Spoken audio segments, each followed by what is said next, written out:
Hi, I'm Lola, and I'm going to be reacting to the Slither 2006 Kill Count by Dead Meat. The only thing that I remember from this movie is that image of a big giant worm or snake dude he kills a guy out in the field with his tail. Let's see. Only thing I can remember of this movie. Anyway, I'm going to be reacting to this Kill Count by Dead Meat, and here we go.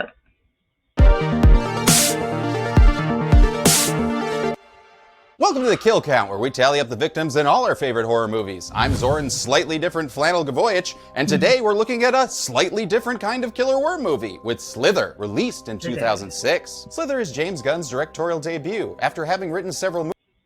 James Gunn. The James Gunn. Who freaking directed the Guardians of the Galaxy's movie? What? Movies directed by other people. And, you know, whatever Zack Snyder is. He intended to do the same with the Slither screenplay so he could make a little money and make his independent film super. But a bidding war commenced, and producer Paul Brooks at Golden Circle Films convinced him to direct the film himself. I have a few laughs and, realize that, fuck, this ain't a bad way to be earning a living. Gunn got his start working for Trome Entertainment with his first film, Tromeo and Juliet. And this man is a true horror lover. He even says that Slither was inspired by his love of Cronenberg, Carpenter, the horror manga comic Uzumaki, and the schlocky monster movies of the 1980s. But not the 1986 Fred Dekker movie, Night of the Creeps, which many say Gunn ripped off, but he says he's never seen it, and he's missing out. Seriously, I don't know what that is, but I love it. Much like my music video social media masochist, Slither is crammed with hidden horror Easter eggs. From the stores, to the shot compositions, to the character names. I'll point out some of my favorites, but it would take a full video to cover them all. And I don't have the best track record when it comes to releasing timely Easter egg videos. Slither is the story of a small town invaded by an outer space entity. It infects a local man named Grant, exacerbating marital issues between him and his wife Starlight. The center of Slither is really the story about the dissolution of a marriage. As their marriage falls apart, so does the town, as Grant impregnates, assimilates, and occasionally eviscerates everyone around him. The only man who can stop him is Sheriff Bill Party, played by the true live-action Nathan Drake, Nathan Fillion. But who is Bill Party? I'm Bill Party. He's Bill Party. You're Bill Party, actually. Fucking hell. He's right, though. In addition to Fillion and this completely stacked cast, the movie also boasts a ton of incredible practical effects, done by Todd Masters and his team at Masters Effects. So many, in fact, that Slither single-handedly depleted the nation's supply of silicone, and it took over a month for the manufacturers to formulate more. And with that amount of fake flesh on deck, I'm gonna need a sponsor, so let me Nathan fill you in on Manscaped. This month, Manscaped has a special reminder for our audience. Are you listening? Come in a bit closer. Shave your balls. No, genuinely, because Manscaped is partnering with the Testicular Cancer Society to remind ball possessors everywhere that you don't need to just shave your balls, you need to save your balls. Yeah. Testicular cancer is serious. So serious, in fact, that I'll be sacrificing my precious flannel here for a moment. Flannel away!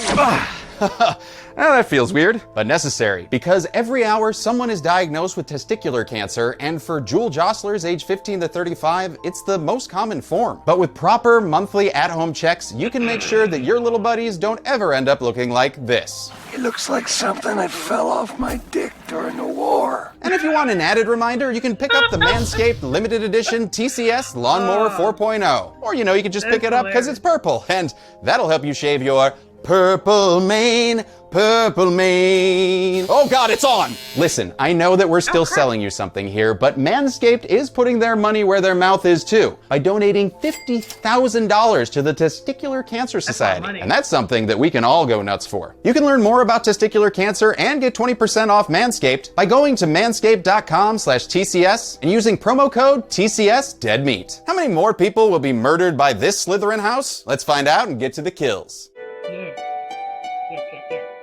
The movie begins in space!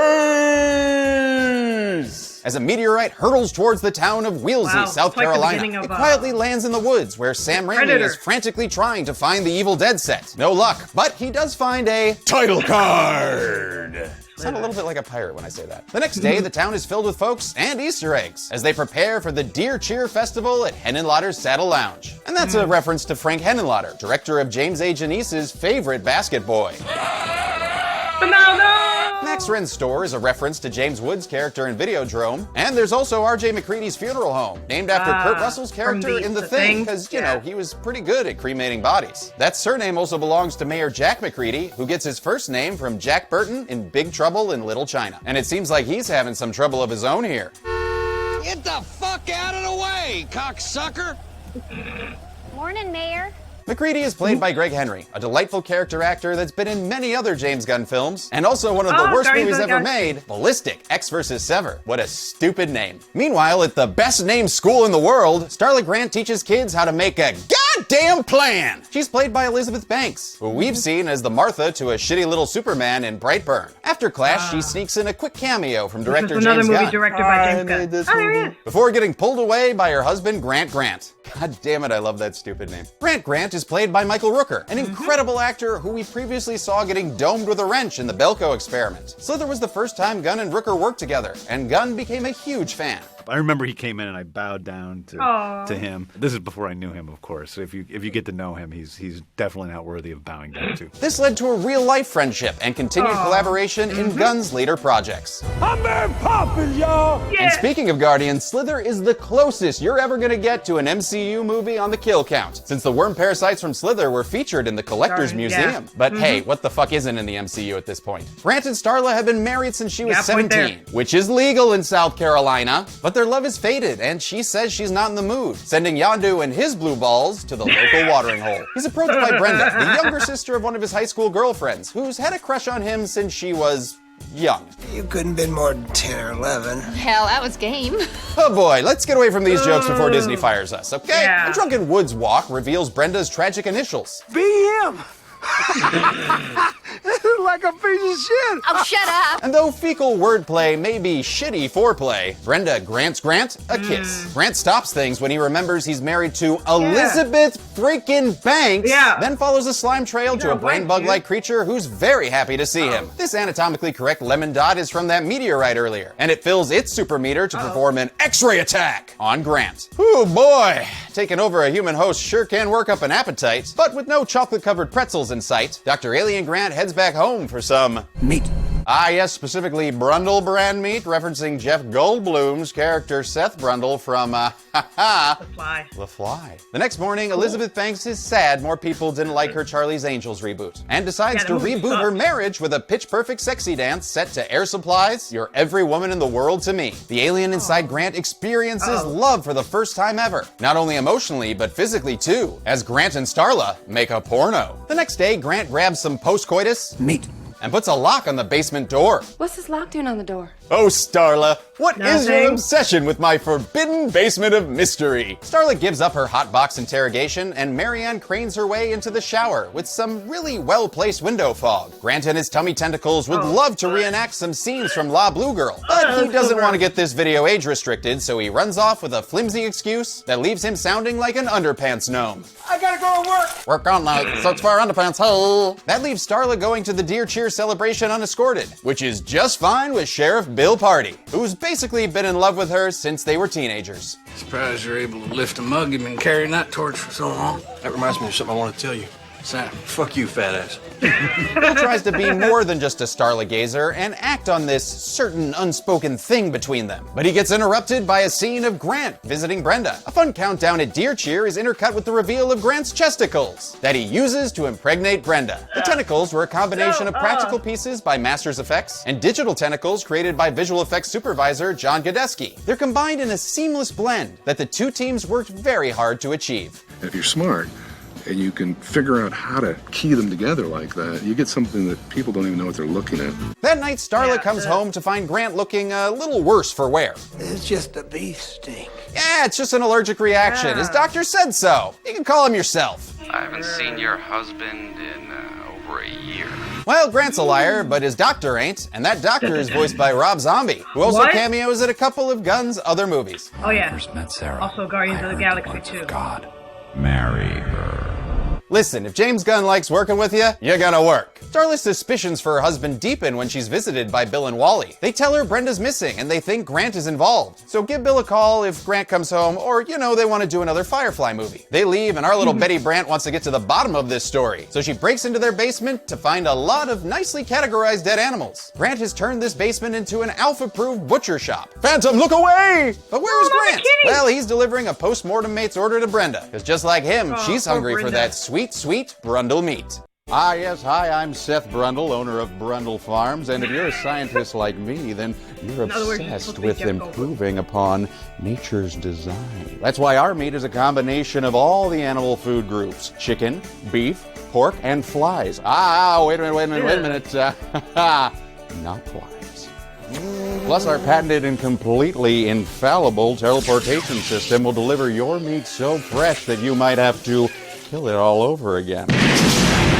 Boom. Brundle Farms. Be afraid. Be very afraid of the savings. Starla calls the cops right as Grant returns. And since he sees this as a betrayal, he unmurls his dicks on her. But hey, she's already JD's baby mama. So she knocks Grant down to avoid getting knocked up. The rookie arrives with his squad, but Grant gets away while showing them just how snake-like he can be. In another CGI and practical effect blend, that actually dislocated Michael Rooker's arm on set. Ooh. The next day, James Caan joins Peter Boyle on a cross-country road trip to find a stash of stolen money that, okay, wait a minute. God damn it, this is the 1973 buddy road trip comedy Slither. Okay, who cut this in here? Was it you, Josh? Hey, what can I say? James Caan is sexy. Okay, I mean, I can't argue with you there. Mwah. Back in the 2006 Slither, it's 3 days later according to the ugliest font imaginable. And they still haven't found Grant. They did, however, find this sad drunk, played by Lloyd Kaufman, co-founder of Troma Entertainment, where James Gunn got his start. In fact, earlier in the movie, Troma's Toxic Avenger can also be seen on the TV. And our lord and kill counter James Agent Nice told me to tell you that he'll cover the Toxic Avenger when the Peter Dinklage remake comes out. Do you think he's gonna cover the 3 sequels, or he's gonna leave them behind like he did with the Hellraiser series, am I right? Please don't fire me. After Bill gets rid of his lunch of number 42 octopus and black bean sauce, he learns there's been another animal attack thanks to police dispatcher Shelby, played by The Office's Jenna Fisher, who was at the time married to James Gunn. That's fun. The latest attack was at the Castavet's farm, a reference to the antagonist from Rosemary's Baby. Bill then gathers his team for even more references, starting with Raglan's Ranch, a reference to Hal Raglan from The Brood, and another animal was taken from Fitzgibbon's place, a reference to an actor in Cronenberg's Rabid. And Bennell Park up here references Dr. Miles Bennell from the original Invasion of the Body Snatchers. And if that weren't enough, the whole police force has names of famous horror directors. Wally Whale is for James Whale, director of Frankenstein. Trevor Carpenter is John Carpenter. Margaret Hooper is for Toby, the director of Texas Chainsaw. And Deputy Tunar is Jacques Tunar, maker of Cat People and I Walk for the Zombie. But if they're all references, then who is Bill Party? And don't forget,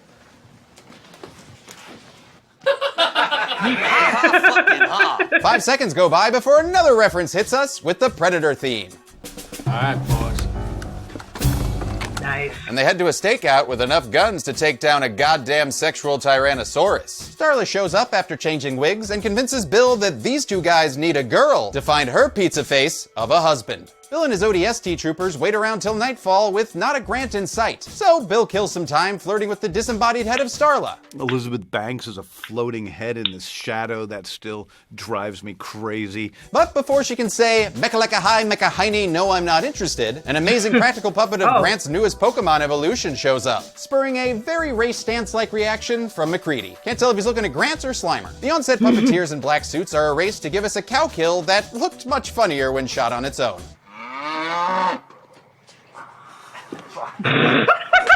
Fed up with her husband's Hunger Games, Starla chases after him, and we finally get to see Granty, portrait of a head caterpillar. Rooker's makeup took over 3 hours to put on and 2 to take off. And the mechanical device on his neck that housed the motors for the head tentacles was very unpleasant. Well, that machinery was tearing up his neck, to which he still has back problems because of that day. The kind of pain the guy put up with was incredible. But pain is fleeting, and this iconic monster is forever. Oh, just like marriage. For better or worse.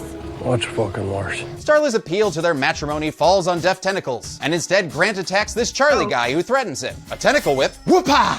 gives the guy a sagittal bifurcation, accomplished with another perfect blend of digital and practical effects. God, I just love that confused blink so much. Grant flees the scene of the crime and everyone chases him back to a super smelly barn. Ooh, maybe there's a graboid inside. Probably not. But the order of entry is determined by another Tremors reference. Inside they discover Brenda, having stolen some very experimental chewing gum. Poor Brenda. Something's wrong with me. Ew, what is all over her I feel face? sorry for her. It's just barbecue sauce. Oh, cool. Yeah, I'm not making out with her. The Brenda blob was an effect that Gunn was very particular about. They kept giving me designs of Brenda blobs, and I kept drawing her. And I'm like, no, she's like this. She's like a big, boob with her head as a nipple. And that's exactly what he got. The 9-foot-tall Brenda monster was so large it had to be constructed in an airplane hangar. It was built over a lightweight spring steel frame, which helped her lunge and jiggle without the use of special equipment. Lead puppeteer Nicholas Podbray used puppet controls for her hands reaching for things, air pressure tubes to simulate wriggling worms inside her, and a big old ballet bar for lunging. Actress Brenda James had only read her first scene when she was cast, and didn't read the whole script until she was already on her way to a makeup test. And lo and behold, I found myself sobbing in the air uncontrollably the whole way down to Los Angeles. But Gunn was extremely kind to her on set and made sure she was taken care of. Okay, let me get comfortable. I will say this scene has some amazing comedic moments. Come on. Hand Yeah, me she's still hungry. a piece of that possum over there. But no one's laughing when they realize that Grant led them to this barn as a trap. Oh, Mr. Grant! And before they can do anything about it, the big round Brenda blob bursts, spilling a sea of slithery slugs into the straw. Man, home births sure can get messy. The worms start to climb inside the deputies' mouths as Bill takes on a new job as COVID safety officer. Margaret, cover your mouth! The can of worms screensaver covers the cover your cast mouth. before waking the movie back up and sending them off to the nearby Strutmeyer house. The worms approach the house with all the stealth of an alley of I clowns. felt sorry for Brenda. Because, man, my sister's name is Brenda. But Kylie Strutmeyer doesn't hear them as she relaxes with a bath. A sneaky Slurms McKenzie is ready to party with this babe, so it makes its way into the tub. We then get some shots mimicking Cronenberg shivers and A Nightmare on Elm Street before Kylie is attacked. The practical worms used for this scene were made out of thermal gel, a strong elastic material developed for sex toys. Oh man, do you really want to taste that? Guess not. Kylie's fancy Pokemon nails keep the parasite from fully taking her over, but we do see flashes of it taking over another planet full of ROUSs. She eventually chucks the worm across the room, but this incredible Mr. Limper doesn't go down until being melted with a curling iron. Look away, Judy! Kylie checks on her family to find them all infected with worms. Did you not learn from Fry? Don't eat truck stop egg sandwiches. Even her younger sisters are convulsing as the walls are pulsing with worms. In a very cool shot that reminds me of arachnophobia. By the way, if you couldn't tell by now, we're only counting deaths when a body is killed, not when they get infected. James's orders. Kylie makes her way outside and into the family truck, which the worms swarm in another great practical effect. You see, a black and white animation of the worms was projected onto the car to give the impression of them covering it completely. And it saved on CGI costs. Bonus! Back at the barn, we've got ourselves a whole mess of bodies, but none for me to count just yet. They alive? Verified! Bill heads to town to radio for help while Starla and the rest gather up their friends. Wally returns to apparent life, now infected and a third-party conduit for Grant's apology. I didn't mean to do none of them things I done. Not make Brenda one. Looks like Grant's consciousness extends to everyone infected with wormy worms. I'm your husband, so put that goddamn gun down. But when Deputy Hooper brings her gun up, she's sprayed with acid vomit and swells up like Weird Al in that Fat music video. Oh, and she also dies too. Yeah. Wally Grant gets pissed and yells at Starla, prompting her to blow his slug brains out in another great practical effect. Goodbye, Wally. Just step on it. Out of bullets, they take off into the woods. Bill finds the Strutmeyer family going after Kylie and distracts them long enough for her to escape. But hey Otis, what's with your skin, man? Poison ivy out back, maybe? We're itchy. Goddamn, perfect delivery from the Grady twins. Love it. Bill is attacked by Fitzgibbon with a shovel, but totally gets him back for it. He and Kylie get back to the cop car in time to see Starla and McCready chased by wormbees of their own. Okay, Bill, time for you to drive like you're in a canceled 2007 Fox racing show. He does, and hits Deputy Carpenter away from a tied-up Mayor McCready, who should have just taken off his pants to get away. Starla then finishes off Carpenter with a gnarly, prolonged neck stab, and there's only one thing you can say say to that. Bitch is hardcore. They escape the Wormbies, who mourn the departure with a rendition of Smashing Pumpkins' most masturbatory song. An awkward car ride follows as they process everything that just happened. Bill tries to get Shelby to call the CDC for help. Can you do that, Shelby? Shelby, are you nodding? Yeah, sorry. I'll get you right back. But she won't get him right back, since the Wormbies must have also radioed to send more slugs. Too late now. In the car, McReady is none too thrilled with the drink selection. I told your secretary to pack Mr. Pibb. It's the only Coke I like. And now my shirt makes sense! There's very little merchandise for this film. Kylie then provides some exposition earned from her sluggalingus. She says the worms are a parasitic alien that came from outer space. Referred to in the script as the Long One, this creature goes from planet to planet, eating and or absorbing everything in its wake. Kinda like a galactus skin rash. It's a conscious disease. Oh, so you're all fucked. Bill radios Yeah, back to the pretty office, much. but Shelby's been replaced with Pam Measley here, who has a little surprise for them. They're hit from the side and knocked out by a fade to black. When they awaken, they're surrounded by Wormbies, and the only way out is more cowbell. I guess it wasn't enough, since Starla and McCready are dragged away while Bill and Kylie escape to the police station. There we see the first of many bodies being dragged away, which I will be counting as dead, whether they currently are or just infected. Spoilers, they'll eventually be dead ski.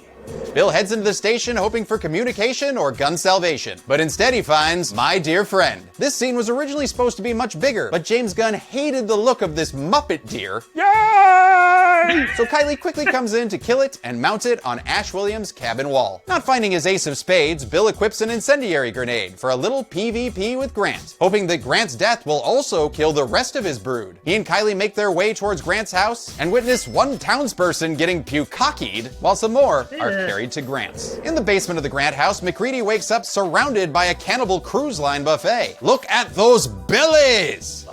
Gross. Dimples are for cheeks, not for bellies. McCready agrees, so he runs upstairs and opens the door just in time to get wormalized in the clavicle? Hey, not my kink, but I respect it. He then tries to fight his urges for meat, until finally succumbing to how delicious these three bodies look. Indulging himself, he goes to town on an arm that was made of chewy plastic. And the blood, of course, is mint flavored, so it was quite a delicious forearm. Meanwhile, Bill and Kylie are still homeward bound in a bit of a hurry, past more dragged away townsfolk. And then Kylie trips for no reason. Whoopsie! Upstairs at the Grant house, Starla awakens looking like Fay Ray, which is fitting because her King Kong is downstairs playing more air supply. She looks around for a weapon and sees, oh, there is my hairbrush, which she decides to keep for later use. Oh, I wish this dress had pockets. Pocket dresses are the best. She makes her way downstairs past a photo wall of Photoshop memories before revealing what James Gunn called the Cake Monster. No relation to Cookie for legal reasons. And when he first saw it, he wasn't pleased. It looked like a bunch of, Beach Boys under a blanket. And I'm like, this is awful. So I shut down set and then reconstructed for a half a day what that monster looked like, just like with scraps of shit and putting it together. This epic creature took 7 puppeteers to operate, with extensive rehearsals and testing that started 5 months before production. And while the previous Grant transformation makeups were hard on Michael Rooker, the makeup for this last stage is actually quite abusive. He was in it for over 18 hours, but never lost his fun spirit, even when he had to shoot it on his 50th birthday. Guys, you can go have some lunch. I'll be right with you. It's Rooker's performance in the scene that Gunn remembers most for this film and why he continues to work with him. He put up with a kind of pain that no other actor, and I believe, seriously, no other actor in Hollywood would ever put up with. Bill and Kylie finally arrived to see more wheelsy townfolk being dragged away. And I bet yous know what's going on over there. It's shunting time, y'all. Well, now that is some fucked up shit. Yes. Yes, it is. Bill sees Starla inside and realizes a man's gotta do what a man's gotta do. So he Derek storms the building, but is briefly thwarted by a Dilophosaurus fanboy that he shoots point blank in the chest. Kylie then takes out a Tommy Jarvis fanboy with a super gooey brain shot. Yep, no maggots in that head anymore. Inside, Starla's doing her best to deal with this extreme home makeover Cronenberg edition. You did a real nice job decorating, baby. She wants her husband to know that she hasn't taken him for granted. It's actually a really nice moment that's played super seriously and gives some depth to our main monster man. But I feel for the long one, too. I really like the character of, I like the monster. You know, the Frankenstein monster is in love. He's in love. And it looks like it works, until she gives him the brush off.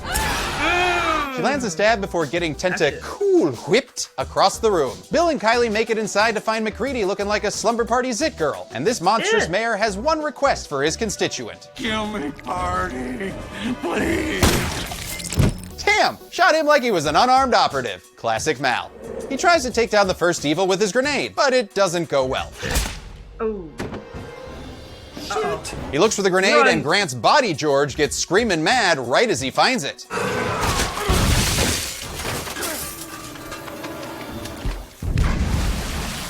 Damn. Bill looks up to see a whole mess of worm beaks before getting attacked by Grant's double hammers. The hammers are his penises. He's able to protect his deltoids of compassion, but Grant pumps baby batter right into his abs of being kind. Inside, the coctopus gives Kylie a couchie, which really should have killed her. And yet, no kill graphic. Bill's had enough of these motherfucking tentacles acting like motherfucking wangs. So he breaks out the Hank Hill special and fills this former Jacob Toretto caregiver up with propane. It's now up to Starlet to take him out, but not before a nice moment of sadness from Rooker that really shows the beauty in this beast. But it doesn't last since Starlet goes full governor and fires, blowing out the candles on this cake monster and sending it to a Merly grave. Consider that a divorce. With Grant dead, that means all his worm bees are dead too. And thanks to the latest in kill counting technology. Hey Mom, bad news. I'm not gonna be able to make it to your birthday. 1, 2, 3, 4. We're able to say that 97 wheelsy folks became worm food. There's 36 in this wide shot, 14 in front of the house, 2 out of focus bodies here, 23 various bodies in this final wide shot, 5 basement gore-gorgers, and 16 over at the Strutmeyer place that all died during Family Fun Day. Oh, and let's not forget Shelby, the serial nodder. Luckily, Bill gets to party on, because... You need both of them things and you to get all woomy. Oh, that's awesome. That's right, everything is awesome! Everything is cool, except your friends are all dead. So you might as well just birdwalk past these pain in the ass to count bodies on your way out of the movie and into the credits. Oh yeah, and there's also a post-credit scene where a cat makes a fancy feast out of a Grant chunk that seems very happy about doing a potential sequel. Look away, Phantom! How many people lost custody of their lives during Grant and Starla's messy divorce? Let's find out and get to the... Zoran, you okay? Yeah, I'm just fine, Sugar Plum. It's just a to the numbers bit. Now, you mind handing me a little bit of that doctor there? No. No! No. But I'm so hungry. Leave the dog alone. Leave doggy alone. 127 people died in Slither. 52 men, 37 women, none of them Starla, and 38 unknown, giving us a pie chart made of all kinds of meat. With a run time of 95 minutes, that gives us a kill on average every 0.748 minutes. Starla!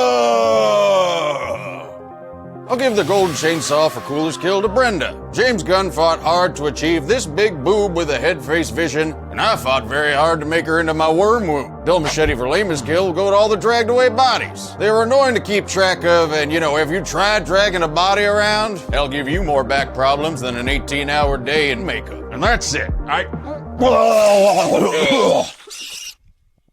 No, actually, that's it. Slither came out in 2006, and like many horror comedies before it, was a box office bomb. Thankfully, it was well received by critics, so James Gunn was able to work again. That made my career, because after that, I was worth something as a director, because it got good reviews. I'll be returning for one more kill count in 2 weeks with another movie about a small town being invaded by practical effects, Deathgasm. But until then, I'm a man who is currently the voice of Blue Bunny Ice Cream, and this has been the Kill Count. On the next Kill Count, the ritual has...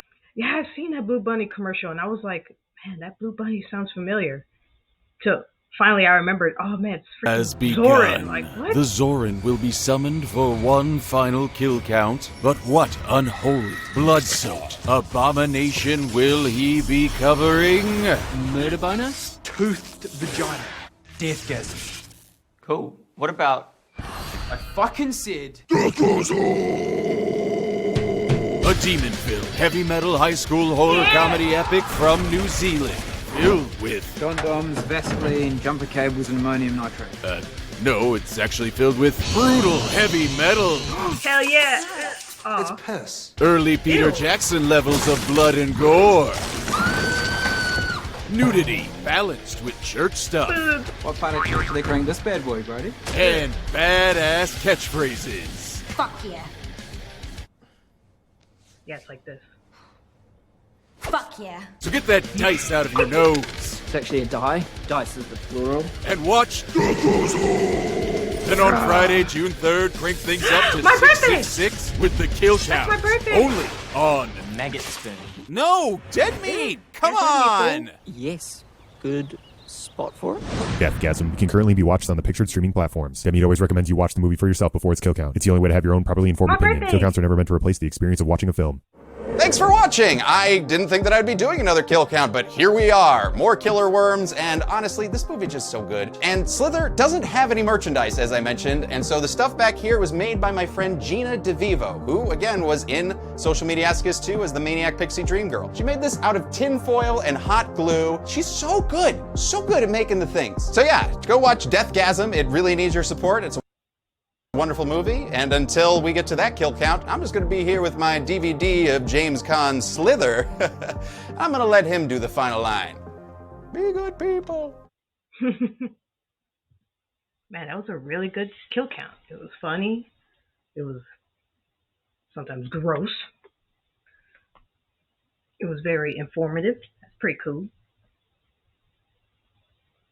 Okay, that was my reaction to Slither Kill Count by Dead Meat. And see y'all next time.